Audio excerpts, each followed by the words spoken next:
In a previous video, we've seen how Inspection Plus can be programmed using the Set and Inspect app. Results from Inspection Plus are typically used to update work offsets, but they're also stored to local variables.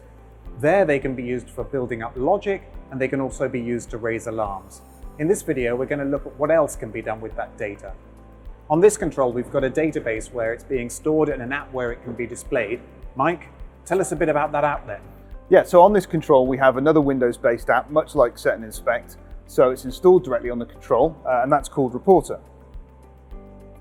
So this application is a monitor, so it's purely designed to show the data that we receive from Inspection Plus. And the view you can see here is our live view. Right, feeling good because there's a lot of green on there. Yeah, it's always nice to see the green. And so that's a table of results. I think you can also show us trend lines. That's right, so we're seeing this view here with the table. We can switch that to these little tiles which show the measurement trends, the most recent measurements coming to that point. That's really useful because in the past, every time you ran the same program, it overwrote the variables. So that's right, yeah, so it's nice to be able to keep seeing that data. I mean, we've kept this to be sort of big, chunky graphics, especially here on the status on the left-hand side. So we can see that green color. As that changes, if it was to go into warning or out of tolerance, then that color would change and it'd be very obvious to see that that's happened. Great. So Inspection Plus typically can update work offsets and tool offsets to keep things in control, but at some point it can't do that.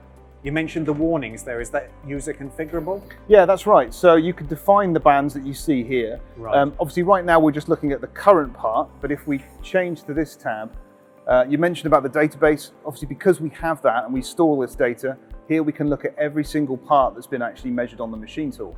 And one of these older ones, as we can see here, we have a warning and an error. So if we look at that one, we've got that selected and view the history of that measurement. So now this is looking at all the history for this particular part. As we can see here, relatively green up until the point where it's now gone into the warning band. As you said, that's customer configurable. And we can see here that that's slowly drifted down. And if we click on that, yeah, we can see there it's gone into that warning band. So it can get your attention before the part actually is out of tolerance. That's right, and actually that's where this trend is really useful. Previously we've not been able to have that. So you get an error or a warning, you don't know what that is. Here we can see it's a diameter measurement. All the other measurements in the part are fine. So there's a good indication this could be tool wear.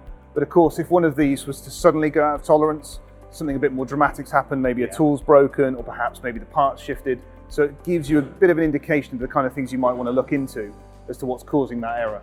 Okay, so there we were talking about part inspection, but I think also you can show tool offsets and that kind of thing from tool measurements, can't you? That's right, yeah, we support some of our tool setting cycles as well as our Inspection Plus programs. Okay, and all this information is databased on the control. What happens if I want to get a printout or I want to get the data exported or something like that? So if you've got Reporter, it's readily available to show all this data at the machine, but there's an option that you can purchase to export that data in a variety of different formats. Great, look forward to seeing that in a future video. Okay, if you like what you've seen, please go to renishaw.com/on-machine apps.